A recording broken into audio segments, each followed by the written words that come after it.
Most conversations about artificial intelligence focus on the convenient surface, the tools that draft your emails, summarize your meetings, and generate neat images. But the people actually building these models discuss a dark side in private. For 2 centuries, we have relied on a comforting economic assumption. When the power loom arrived, it replaced the weaver's hands, but eventually created new jobs in machine operation and maintenance. Technology, we are told, always balances out. Previous industrial revolutions focused on automating physical labor. The loom targeted the hand, the tractor targeted the back. AI operates on a different mechanic entirely, designed to replicate the processing power of the human mind. The starkest warnings aren't coming from outside critics. They come directly from the architects. Dario Amodei is the CEO of Anthropic, one of the world's leading AI labs. In a lengthy essay detailing the future of his own technology, Amodei clarified that these models do not automate single specific tasks. They function as a general labor substitute. They are designed to replicate the broad cognitive adaptability of a human worker. Because it replicates general cognition, it doesn't disrupt one narrow sector at a time. It simultaneously targets finance, law, consulting, healthcare, and software development. It threatens the entire structure of human labor all at once. This document highlights early indicators.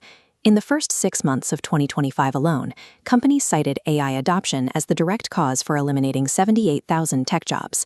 They are moving beyond the usual narrative of economic cycles to state they are replacing humans with machine intelligence. The immediate casualty is the on-ramp to the middle class. Between 2023 and 2025, entry-level tech hiring at top firms plummeted by roughly 30 to 50%. Researchers at Stanford University's Digital Economy Lab tracked how this specifically impacts recent college graduates entering the workforce. They found that workers aged 22 to 25 in AI-exposed fields, like software development and data analysis, experienced a 13% relative decline in employment. In that exact same period, older, experienced workers in those exact same roles saw their employment grow by up to 12%.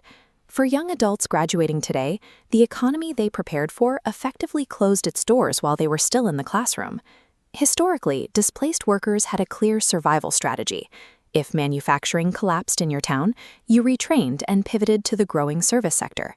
But an omnidirectional technology closes off those escape routes.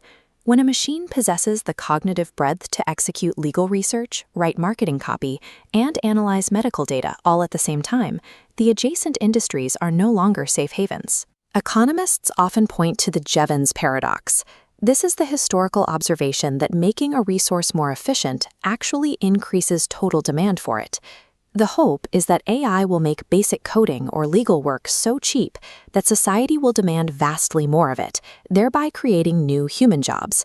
The fatal flaw in applying the Jevons paradox to artificial intelligence is velocity. The theory requires time for the market to adapt and for human workers to transition.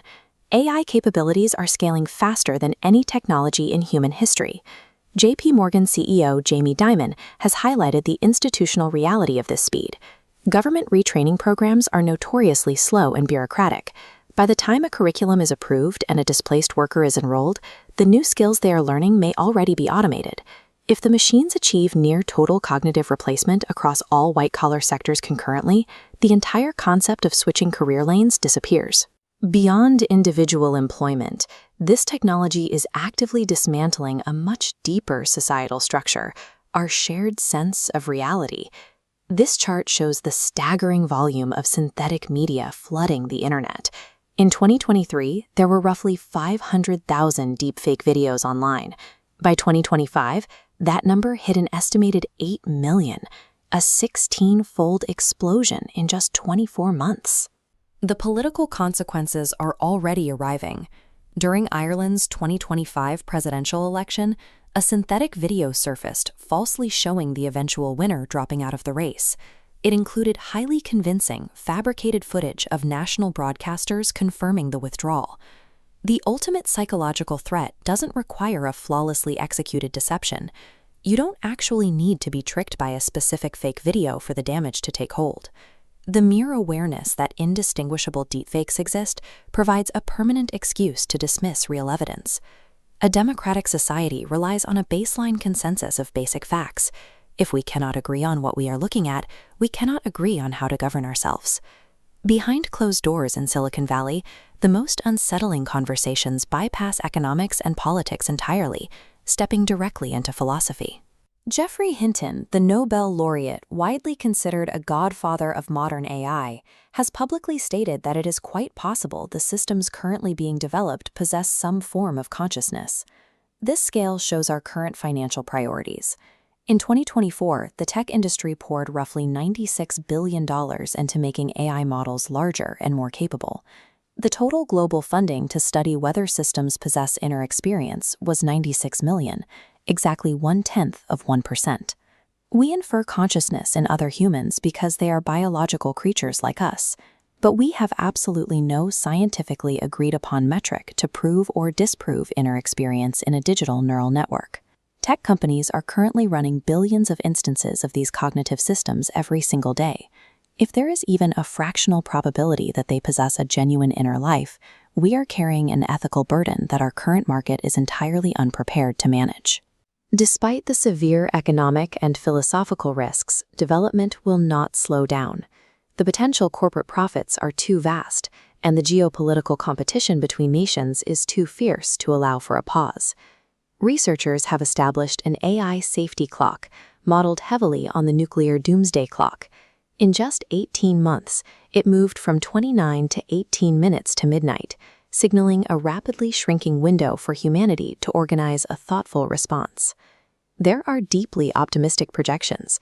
Institutions like the World Economic Forum estimate that AI and automation could ultimately generate 170 million new roles globally by 2030, alongside massive total wealth. But the executives building the models acknowledge a harsh caveat.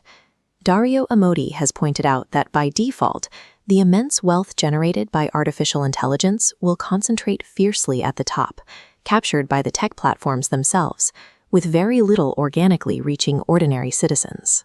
A utopian outcome is not guaranteed by the code. Without aggressive, deliberate intervention from governments and societies, artificial intelligence will perfectly map onto and radically amplify our existing inequalities.